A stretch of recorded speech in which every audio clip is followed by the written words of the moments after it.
Hi friends, YouTube ఛానల్లో ఫ్రెండ్స్లకి ఇదిగో మామిడికాయ ఊరగాయ ఊరికి పంపించడానికి పెడుతున్నా. మీరు పెట్టుకున్నారా?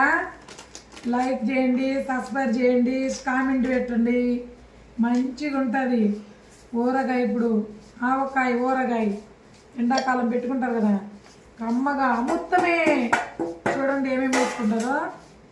ఇదో మిరప్పొడి వేసిన, ఉప్పు వేసిన, మెంతిపొడి వేసిన, ఇదో నూనె పొడి వేసుకుంటే కమ్మగా ఉంటుంది, మంచిగా ఉంటుంది. గుజ్జు కూడా మనం అన్నంలో కలుపుకోవడానికి గుజ్జు వస్తుంది. ఫ్రిడ్జ్లో పెట్టుకోవాలి, మనకి పాత పడకుండా కొత్త ఊరగాయ ఉన్నట్టే ఉంటుంది.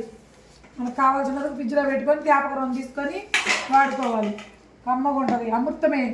ఇదిగో ఆవపొడి, చూడు ఆవపొడి కూడా వేసుకోవాలి, మంచిగా ఉంటుంది, గుజ్జు బాగుంటుంది.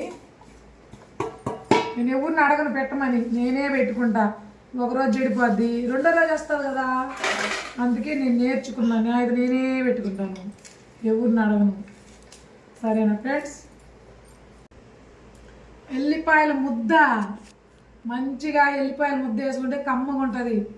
ఊరగాయ అమృతం లెక్క ఉంటుంది. మా అవ్వకు అవ్వ ఉంది, ఎల్లిపాయల పాపం ఇన్నొలిసి ఇచ్చింది, మంచిది పాపం. ఇన్నొలిసి ఇచ్చింది. ఆమెకు కొట్టాలి లైక్, మీరు షేర్ చేయండి, కామెంట్ చేయండి, మంచిగా ఉంటుంది. చూడండి.